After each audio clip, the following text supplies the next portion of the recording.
Hi, I'm Steve Cooper of Rank Success, and I am sat at home um, protecting the NHS, saving lives, doing my bit.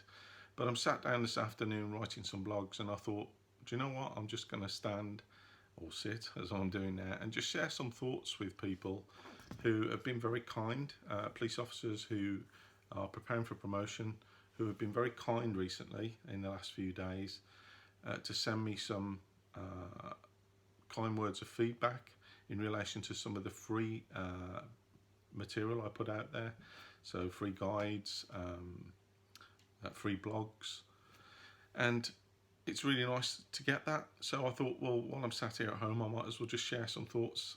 It's the first time I've done this on video, so bear with me. I'm just getting used to some of this, but I've definitely got some ideas and thoughts that I'd like to share with you to try and trigger and support and respectfully provoke your thinking around the topic of promotion, if that's something that you are looking to prepare for.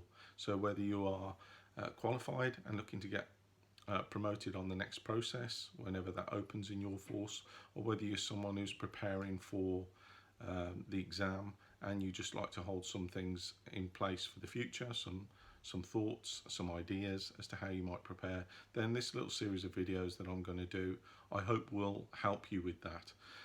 So just a couple of the first kind of issues I'd like to kind of cover are that it's not natural to walk around in a state of readiness for a promotion process. That's not surprising, but it takes a while to get into that state, to get prepared for a promotion board, to be the best that you've ever been. And one of the main points that I often have to work with or discuss or work through with officers is that being a good operational cop is different to being a well-prepared promotion candidate. The two are the same animal, but they are different halves of, or different sides of a coin. It's not easy preparing for promotion. It's hard. If it was easy, everybody would do it, and they don't. So some of the questions that I help people work through are some of the big issues. So confidence is probably the biggest thing. When you go to work on a day-to-day basis, you're confident. Cops are some of the most confident people. I know I was one for 30 years, and I know that people are confident when they're doing something that they do all the time. You don't do promotion boards all the time, thankfully, but the rewards for getting it right are long-lasting.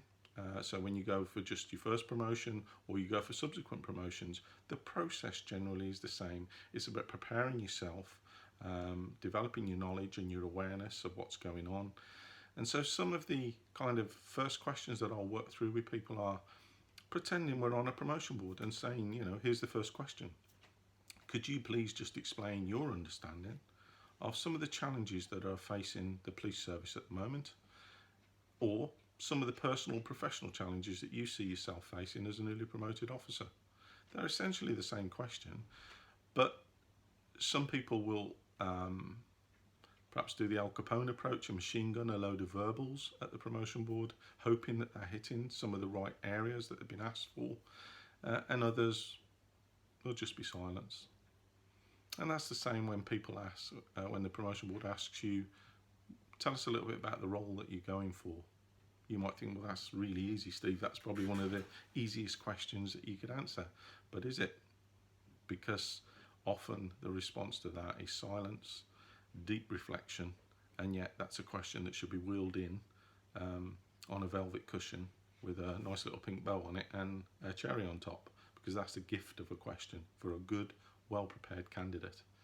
So when you're talking about some of the challenges facing the policing service at the moment, obviously you've got the immediate challenge of recruiting 20,000, or is it 40,000, or is it 50,000 officers that the police service need.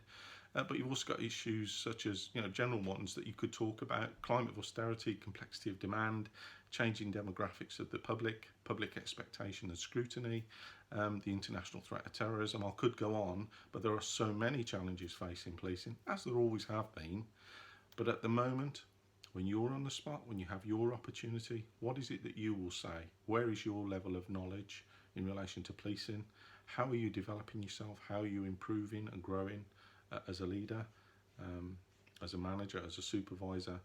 And just getting used to kind of preparing your responses around that are some of the ways in which you can do well on a promotion board. And for those of you that this is the first time you've seen my video, it's the first time I've seen myself on video really. For the first, if you've seen me for the first time, just take a look at some of my blogs, take a look at some of my free downloadable guides, and you'll see that I put a lot of free information out there. And if you like it, if it's the kind of thing that triggers and supports and provokes your thinking, then you can come on a masterclass. I deliver those about half a dozen a year. Or you can download a digital toolkit and just hit the ground running and get on with your promotion board, and then give me a call if you want to for some one-to-one support. But as I say, I just wanted to introduce myself, to kind of hit you with a few kind of things that may be helpful to you, and to say I look forward to doing this series of videos, and I hope I shall get a little bit more fluent and a little bit better as we go through these. But as I say, I'm sat at home protecting the NHS, saving lives, and what better time than to start doing this. So I look forward to speaking to you again. If you like this video, subscribe on YouTube or visit me on social media. Rank Success. Thank you.